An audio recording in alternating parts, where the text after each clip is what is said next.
Hai para pemilik waktu luang, selamat datang. Apa kabar kalian semua? Mudah-mudahan sehat selalu ya. Di video kali ini, kita akan melanjutkan kembali alur cerita drama Korea yang berjudul Doom at Your Service episode ketiga. Di episode lalu, setelah membuat kontrak perjanjian dengan Myeolmang, Dong Kyung pun baru mengetahui jika ia melanggar kontrak itu, maka ia akan kehilangan orang yang paling ia cintai pada saat itu. Namun, mau marah pun sudah tidak ada gunanya, karena toh ia sudah kadung membuat kontrak. Di akhir episode, tiba-tiba saja Dong Kyung meminta Myeolmang untuk tinggal serumah dengannya. Ada apa dengan Dong Kyung ini ya? Kok mendadak sekali? Penasaran dengan kelanjutan kisahnya? Tonton video ini ya. Namun sebelumnya, jangan lupa klik subscribe, like, komen, dan nyalakan notifikasi loncengnya ya, supaya bisa dapat update drakor dan film dari channel ini. Dan buat yang sudah subscribe channel ini, terima kasih banyak ya. Dukungan kalian menjadi semangat bagi kami untuk mengembangkan channel ini. Langsung aja kita bahas drakornya, check it out!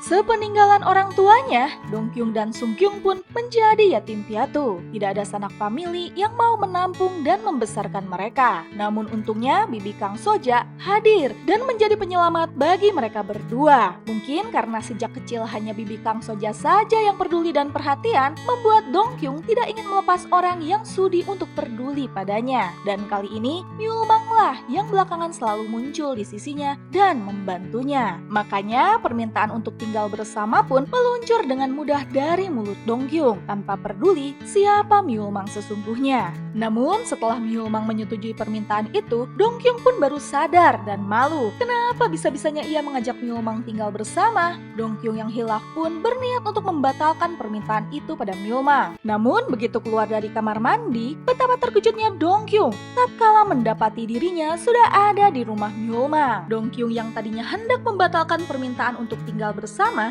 jadinya kelupaan karena mendapati dirinya sudah berada di dalam rumah Myeolmang yang estetik banget. Dengan noraknya, Dong Kyung pun menyentuh semua barang-barang di rumah Myeolmang. Myeolmang pun mengira jika Dong Kyung menyukainya karena berani untuk mengajaknya tinggal bersama. Namun tentu saja Dong Kyung menolak tuduhan itu karena Dong Kyung hanya tidak ingin kehilangan orang yang selalu bersikap baik padanya.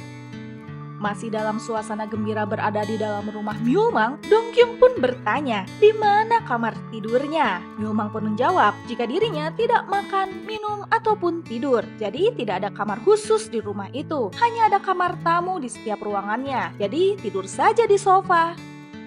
Di tengah kekesalannya, samar-samar Dong Kyung pun mendengar suara Sun Kyung yang memanggilnya. Ia pun keluar rumah dan mendapati dirinya ada di halaman rumahnya. Ternyata Sun Kyung sedang video callan dengan Bibi Kang Soja yang rupanya kini tinggal di luar negeri. Dan hingga mereka berdua dewasa pun, Bibi Kang Soja masih saja mengirimi mereka uang.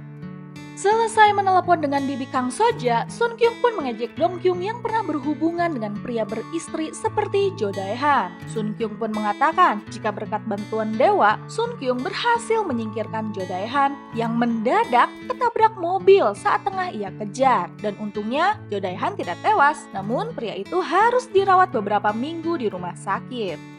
Sun Kyung pun menyesali sifat kakaknya yang mudah jatuh cinta pada pria yang ramah. Padahal kan belum tentu mereka-mereka itu adalah pria yang baik. Teringat ada satu lagi pria yang tengah mendekati kakaknya itu, Sun Kyung pun menerobos masuk ke dalam rumah dan mendapati Myeolmang tengah rebahan cantik di kasur milik Dong Kyung. Merasa jika memang sudah tugasnya untuk melindungi kakaknya, Sun Kyung pun mulai menginterogasi Myeolmang yang mengaku sebagai suami dari Dong Kyung, yang berarti adalah kakak iparnya.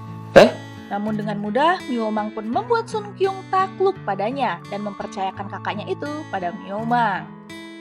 Ya, Myeolmang yang tidak bisa tinggal di rumah sempit milik Dong Kyung akhirnya membuat rumahnya terhubung dengan rumah milik Dong Kyung. Jadi setengah bagian adalah rumah Dong Kyung dan setengah lagi adalah rumah milik Myeolmang. Melihat kedekatan Dong Kyung dan Sun Kyung, Myeolmang pun menebak jika orang yang sangat Dong Kyung cintai adalah adiknya itu. Terkejut dengan benarnya tebakan Myeolmang, Dong Kyung pun marah dan mengancam Myeolmang untuk tidak menyakiti Sun Kyung. Dan malam itu sebelum tidur, Dong Kyung pun bertanya-tanya, Kenapa Myeolmang ingin agar dunia hancur? Bukankah sosok seperti Myeolmang harusnya mengasihi manusia? Namun Myeolmang mengatakan jika dirinya bukan manusia dan tidak memiliki rasa iba. Jadi ia tidak perlu mengasihani manusia. Dan malam itu dalam mimpinya, Dongkyung teringat akan kebersamaannya yang bahagia bersama kedua orang tuanya dan adiknya. Namun saat di rumah duka, samar-samar Dongkyung kecil melihat sosok pria yang mirip dengan Myeolmang, yang mana tengah memberi penghormatan terakhir entah pada jenazah siapa.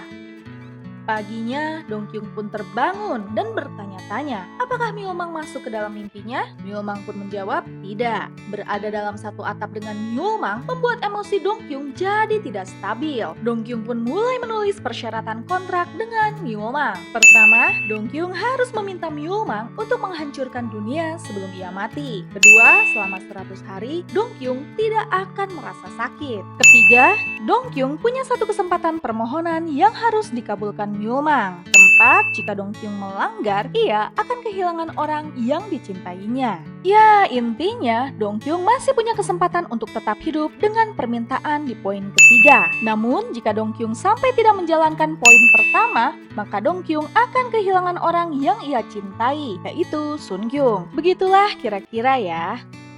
Kesal karena terjebak dengan kontrak yang merugikan, Dongkyung pun memutuskan untuk segera pergi ke kantor saja, meninggalkan Myeolmang sendiri di rumah. Di kantor, Jo Ik-kun mengadakan rapat untuk membahas kerjasamanya bersama para penulis, yaitu Ji Jo-king yang agak menyebalkan, serta seorang penulis asuhan Dongkyung lainnya yang bernama Siberia. Namun selama rapat, Dongkyung tidak bisa fokus karena masih memikirkan kontraknya dengan Myeolmang. Sementara itu, Lee Hyun Kyu yang tengah sibuk mengelola kafenya mendapat ajakan dari temannya untuk menghadiri reuni sekolah. Lee Hyun yang awalnya menolak akhirnya menyetujui ajakan temannya itu setelah temannya mengatakan jika Najina akan ikut hadir juga. Selesai rapat dan mengurusi Myeolmang yang ribut aja karena nggak bisa mematikan pemanas, Dongkyung pun mendapat tugas untuk pergi ke rumah duka dan menemui penulis bernama Siberia yang baru saja kehilangan orang tuanya. Penulis Siberia ternyata orang yang kehadirannya pernah digantikan oleh Myeolmang. Ingat episode pertama ya.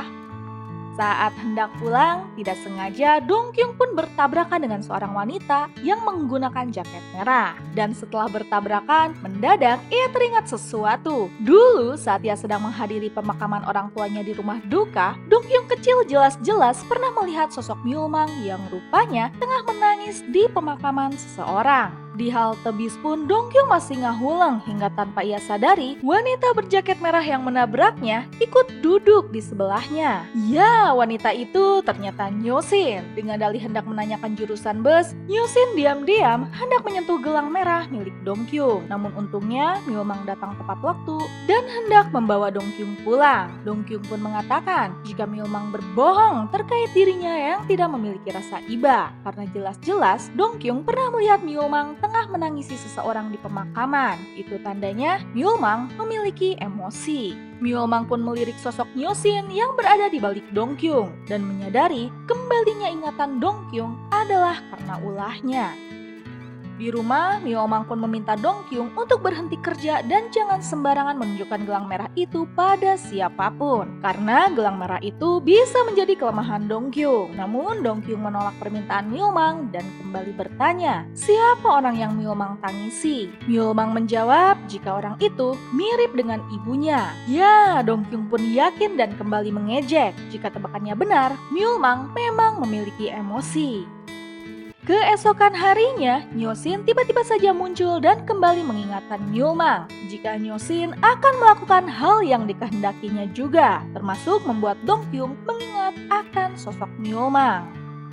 Sementara itu, Dongkyung pun mendapat klien seorang penulis tua yang mana tulisannya dibuat secara tulis tangan. Tentu saja hal itu bikin Dongkyung makin banyak kerjaan karena ia harus mengetik ulang. Di samping itu, ia pun dikejutkan dengan kehadiran sosok Myeolmang yang menyerupakan dirinya seperti Park Chan-sin. Kehadiran Myeolmang nampaknya bertujuan agar ia bisa terus mengawasi Dongkyung dari Nyosin. Dan karena kemunculan Myeolmang yang mendadak di kantornya serta Dongkyung harus mengetik manual naskah milik seorang penulis tua, Dong Kyung pun meminta Jo-ik untuk menggantikannya menemui Lee Hyun alias Najina. Kedatangan Jo-ik yang tampan sebagai editor pengganti membuat Jina terkejut. Karena samar-samar, Jina pun teringat akan masa lalunya saat ia masih sekolah. Jo-ik pernah menciumnya di bawah guyuran hujan. Nah loh, Jo-ik pun menilai jika karakter dalam tulisan Jina adalah karakter nyata, yang mana tokoh prianya didasarkan pada seorang pria bernama Lee Hyun Kyu. Mendengar itu, Najina pun jadi tidak bisa berkata-kata. Malamnya, Myulmang pun menemui Nyosin dan meminta penjelasan kenapa Nyosin berusaha mendekati Dong Kyung dan mengembalikan ingatan masa kecilnya. Nyosin mengatakan ia cemas jika suatu saat perasaan Myulmang akan tumbuh pada Dong Kyung. Disadari atau tidak, Myulmang selalu tersenyum dan merasa iba pada Dong Kyung karena Myulmang lah sosok yang selama ini dekat dengan Dong Kyung. Nyosin melanjutkan, ia pun cemas jika Dong Kyung kelak melanggar kontrak, maka Myulmang lah yang akan menggantikan Dong Kyung. Sepulang dari menemui Nyosin, Myulmang pun mengaku pada Dong Kyung jika sosok yang dilihat Dong Kyung kecil adalah benar dirinya. Myulmang pun mengingat Dong Kyung yang masih bisa tersenyum tegar saat sedang dalam suasana berduka. Sebagai dewa kehancuran yang biasa mendapat reaksi sedih dan putus asa dari manusia, Myulmang merasa sedih melihat Dong Kyung yang malah tersenyum saat musibah tengah menimpanya. Myulmang tidak menyukai itu, dan kali ini Myulmang tidak ingin bersikap terlalu baik dan membuat Dong Kyung tetap tersenyum. Setelah Myulmang mengatakan itu, mendadak rasa sakit menyerang Dong Kyung hingga ia pun meminta agar Myulmang mau memegang tangannya dan membantunya. Namun Myulmang menolak memberikan bantuan secara cuma-cuma, kecuali jika Dong Kyung mau menggunakan satu permohonan yang dimilikinya secepatnya. Dong Kyung pun bertahan dan itu membuat Myulmang luluh dan akhirnya mau menyentuh tangan Dong Kyung untuk menghilangkan rasa sakitnya. Myulmang pun mengingatkan, tanpa gelang dan sentuhan tangannya, Dong Kyung sangatlah rentan. Dan sebagai dewa, Myulmang tidak memiliki emosi apapun. Dan jika Dong Kyung ingin Myulmang cepat menghilang, cepatlah buat permohonan untuk menghancurkan dunia. Mengetahui rencana Myulmang itu, Dong Kyung pun marah. Ia pun hendak melompat dari atap gedung sambil mengatakan jika ia pun punya rencana sendiri dengan mengakhiri hidupnya. Menyadari jika satu-satunya manusia yang punya permohonan kepadanya nyaris mengakhiri hidup, Myulmang pun mengagalkan upaya Dong Kyung dengan menahannya. Dong Kyung yang marah pun mengatakan jika ia tidak peduli pada Myulmang yang hidup sebagai sosok yang tidak memiliki emosi. Tapi Dong Kyung sebagai manusia merasakan emosi itu. Jadi Dong Kyung pun mengutarakan rencana besarnya untuk tetap hidup dan keluar dengan selamat dari kontrak Myulmang ini, yaitu Dong Kyung akan berusaha untuk mencintai Myulmang. Dengan begitu Dong Kyung bisa tetap hidup tanpa kehilangan orang yang dicintainya. Tertantang, Myulmang pun meminta agar Dong Kyung mencintai dirinya dengan benar,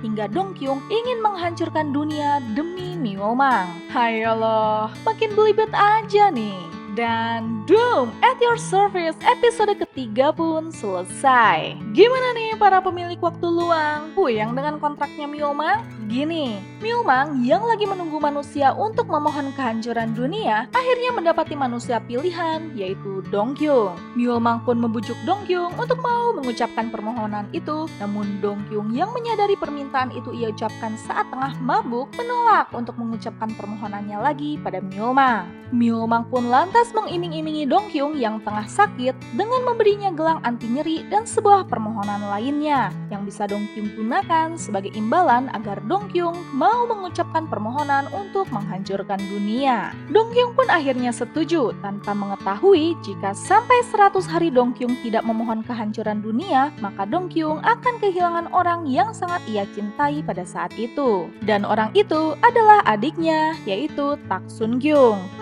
Si malakama banget ya buat Dong Kyung. Dan kini Dong Kyung pun akhirnya memiliki rencana lain untuk keluar dari kontrak merugikan itu, yaitu dengan mencintai Myulmang. Sepertinya Dong Kyung akan melanggar kontrak untuk meminta kehancuran dunia. Dan jika ia melanggar, maka Dong Kyung akan kehilangan orang yang dicintai pada saat itu, yaitu Myulmang. Lalu bagaimana dengan penyakit glioblastomanya Dong Kyung? Ya, Dong Kyung kan masih punya satu permintaan lagi, dan ia bisa meminta Myeomang untuk menghilangkan penyakitnya agar ia bisa tetap hidup tanpa kehilangan Sunkyung dan tanpa harus menghancurkan dunia. Namun Myeomang malah balik menantang Dongkyung untuk mencintainya dengan benar dan sepenuh hati, agar jika waktu 100 hari nyaris berakhir, Dongkyung yang kadung mencintai Myeomang akan tidak rela membiarkan Myeomang sampai menghilang. Hingga akhirnya Dongkyung hanya punya dua pilihan, menghancurkan dunia atau kehilangan Myeomang yang sudah kadung dicintainya. Penasaran dengan kelanjutan kisahnya? Nantikan episode keempatnya ya, dan terima kasih telah menonton channel ini. Dadah!